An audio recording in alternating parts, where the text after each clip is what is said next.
By early 1945, the Nazi regime was collapsing. The Red Army, having suffered enormous losses, advanced into German territory, including East Prussia, Silesia, Pomerania, and finally, in May 1945, entered Berlin. German propaganda had long depicted the Soviets as savage invaders. On the Soviet side, there was deep resentment at the destruction, mass deaths, famine, and suffering inflicted by the Nazi invasion of the USSR in 1941 and thereafter. Berlin in those months was devastated. Heavy bombing, tremendous casualties, civilians starving or sheltering, widespread destruction. Conditions for civilians in Berlin. For the German civilian population, especially women and children, conditions were dire. According to survivor accounts, civilians were competing for food, shelter, surviving bombardment, and then the occupation. When the Soviet troops entered Berlin, the power dynamics changed starkly. Occupation forces, breakdown of civil order, soldiers in large numbers in a defeated city. That combination set the stage for widespread violence. According to historians, sexual violence perpetrated by Red Army soldiers in and around Berlin, and in other parts of Germany under Soviet occupation, was massive in scale and deeply traumatic. Some of the characteristics. Many German women were raped, sometimes repeatedly. In Berlin alone, one prominent estimate is 100,000 women. Some women were gang raped, multiple soldiers. The literature uses the term collective rape. Women of wide age ranges were assaulted. There are reports of girls and elderly women. Some victims died, either directly through violence or through aftermath, suicide, disease, inability to recover. For Berlin, one estimate suggests 10,000 deaths among 100,000 assaulted. The violence did not cease immediately with the fall of Berlin. The occupation period continued and interactions between soldiers and civilians persisted, including forced and exploitative sexual relations. Estimates of scale. Estimating exact numbers is extremely difficult. Records are incomplete, victims often did not report, the subject was taboo for decades. But some estimates. One historian states that up to 2 million German women may have been raped by Soviet soldiers in the period 1944 to 46 in occupied Germany. For Berlin, at least 100,000 women raped is widely cited. For instance, one hospital estimate cited by Anthony Beaver suggests 100,000 in Berlin, with 10,000 deaths. In other regions, East Prussia, Pomerania, Silesia, the estimates are also high. One estimate says 1.4 million in those regions alone. Abortion soared in the Soviet occupation zone. One source notes that up to 2 million German women were raped, and approximately 90% of pregnancies in that sector were aborted. It should be emphasized, these numbers are estimates, based on indirect evidence, hospital records, abortion statistics, diaries, memoirs. They are subject to uncertainty and scholarly debate. Motivations and contributing factors. Scholars propose several overlapping explanations for the scale and nature of these crimes. 1. Revenge and hatred. The Soviet troops, having endured massive civilian casualties, destruction, famine, and atrocities at the hands of the Nazis, sometimes viewed reprisals against German civilians, especially women, as a form of vengeance. 2. Occupier mentality/spoils of war. Some accounts suggest that soldiers treated German women as spoils of war. One historian wrote that Soviet soldiers treated German women much more as sexual spoils of war when entering Berlin. 3. Breakdown of discipline/alcohol/war fatigue. Stress, prolonged warfare, drunkenness, and lack of strict control may have contributed to higher rates of sexual violence. For example, the worst mistake of German military authorities had been their refusal to destroy alcohol stocks in the path of the Red Army's advance. This decision gave the Soviet soldiers courage to rape. 4. Symbolic humiliation of the enemy. Some scholars argue that rape in wartime can function as a tool of national or communal humiliation. Assaulting a woman is seen as assaulting the enemy's masculinity, honor, nationhood. One source. 5. Occupational conditions. Massive numbers of troops, vast civilian populations, destroyed infrastructure, and undermined law and order made women especially vulnerable. Moreover, the early post-war period in Berlin and the Soviet zone had immense social chaos.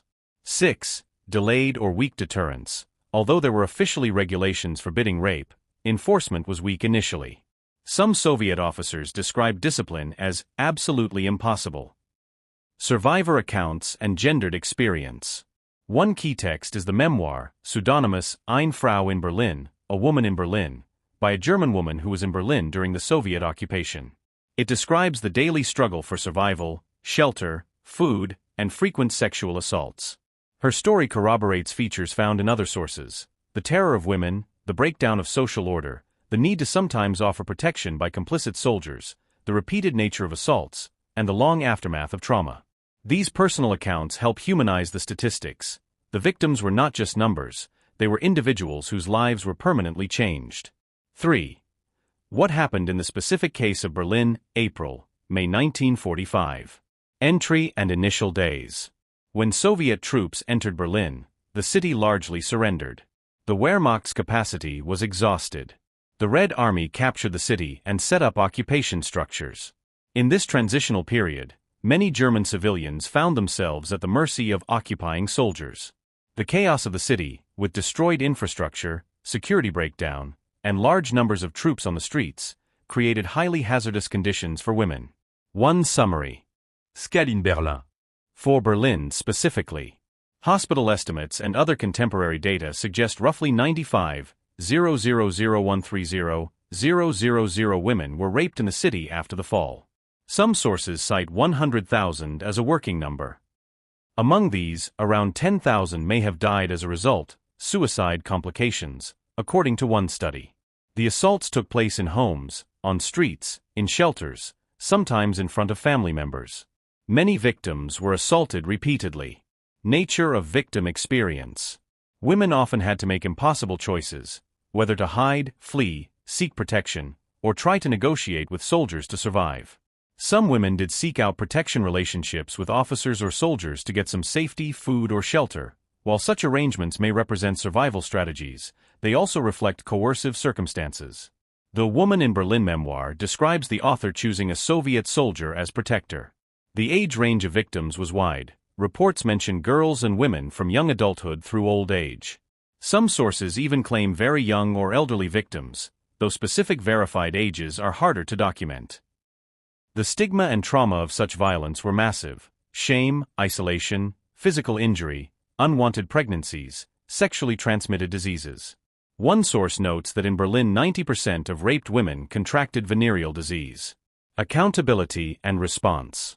Officially, the Soviets had regulations forbidding rape and looting, but enforcement in the early post-war period was weak. One Soviet officer reportedly said that stopping rape was absolutely impossible. Over time, late 1946 to 47, stronger disciplinary measures were introduced within the Soviet occupation zone to curb fraternization and sexual violence.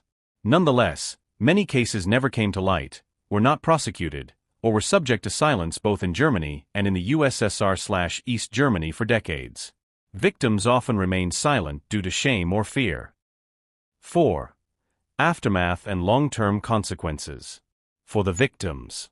Physical effects: injury, death, complications of multiple assaults, sexually transmitted diseases. Psychological trauma. Survivors suffered from fear, stigma, isolation, lifelong trauma. Survivor memoirs attest to this. Social consequences: unwanted pregnancies, children born of rape, abortion rates increased. For instance, some sources estimate a large number of abortions in the Soviet occupation zone tied to these assaults. Silence and memory. Because of fear of shame, and also because of political reasons, East Germany was allied with the USSR. Much of the story was hidden for decades. 4. German society and memory. The mass rapes became a part of German collective memory, but one that was for many years suppressed or under-discussed. One historian wrote that the social psychology of women and men in the Soviet zone was marked by the crime of rape. The topic has implications for how wartime atrocities are understood, how victors behave, how the line between liberation and occupation is blurred. It also affected the immediate post-war period. The relationship between German civilians and occupying troops, Soviet and later Soviet zone administration, was heavily conditioned by fear, exploitation, co-optation, trauma. Historiographical issues and debates. There is debate over exact numbers. Some scholars caution that 2 million may be an upper bound, others emphasize lower bounds and highlight uncertainty.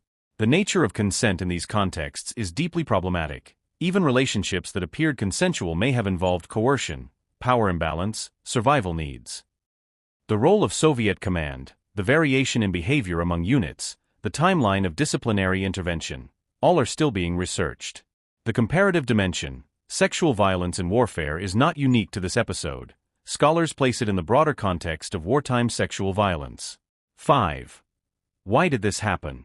A deeper look at causes. Let's break down key factors that together help explain why so many assaults occurred. A. Revenge/war rage factor. The brutal German invasion of the USSR, Nazi atrocities, huge Soviet civilian and military losses created enormous desire for retribution among many Soviet soldiers. The propaganda reinforced this. For example, one Soviet general is quoted as saying that destruction in Germany was nothing compared to what Germans had done in the USSR. In this context, German women became symbols of the enemy behind the front lines. Assaulting them was seen by some soldiers as part of the punishment of the German nation. 1. Analysis. Women are often seen as a symbol of the nation, or at least as something that needs to be protected by the nation. The sexual assault can symbolize victory over the enemy men and a total defeat over the other nation. B. Occupation dynamics and breakdown of order. When a massive army occupies a defeated country, especially one they have traveled thousands of kilometers to, there are obvious stresses: soldiers far from home, disrupted command structures, an enormous number of troops, vast numbers of civilians in desperate states, and consumable supplies, including alcohol, readily available. Historian Beaver noted that the German decision not to destroy large alcohol stocks before the Soviet arrival was tragic for the female population, because drunkenness increased the assaults. Moreover, the sheer number of troops, combined with the breakdown of civilian and military infrastructure, made policing and prevention almost impossible in many locales. C. Symbolic humiliation of the enemy. Rape in war has long been understood as more than individual violence. It serves symbolic functions.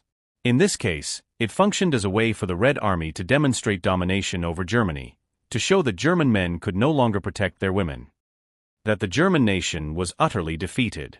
One piece of research suggests that mass rape can be a means of humiliating the other, destroying a society's cultural, traditional, and religious integrity.